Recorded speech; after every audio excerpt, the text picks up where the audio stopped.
Jungkook আর তে হলো arrange ম্যারেজের কাপল। তাদের বাবা মার ইচ্ছাতেই তাদের বিয়েতে হয়েছে। তাদের 12 বছরের সংসার, তাদের 8 বছরের একটি ছেলে আর 4 বছরের একটি মেয়েও আছে। কিন্তু জাংকুকের সাথে তে রিলেশনশিপটা বাইরে থেকে দেখতে যতই সুইট, ভেতর থেকে ততটাই টক্সিক। জাংকুক তেকে ততটা পছন্দ করে না, কারণ জাংকুক মনে করে তার সাথে তে ইয়ং এর যায় না। কারণ হচ্ছে জাংকুক এমন একজন মানুষ, দেখতে হ্যান্ডসাম, স্মার্ট, স্ট্রং, যে কোনো মেয়ে দেখলেই ফিদা হয়ে যাবে।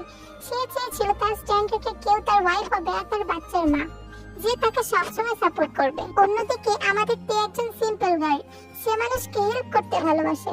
সে একজন হাউস ওয়াইফ, কিন্তু পড়াশোনা সে ঠিকই করেছিল, জবও করতো। আর বেবি হওয়ার পর থেকে তাদের ফিউচারের কথা ভেবে চাকরিটা সে ছেড়ে দেয়, বাচ্চাদের খেয়াল ভালোভাবে রাখার জন্য। কিন্তু বেশিরভাগ ক্ষেত্রে যেমনটা হয়, মা বাড়িতে যতই পরিশ্রম করুক সেটা কারো চোখেই পড়ে না। হেল্প তো করেই না, উল্টো তার সামান্য ভুলের জন্য কথা শুনতে হয়। এরও তাই হয়েছে।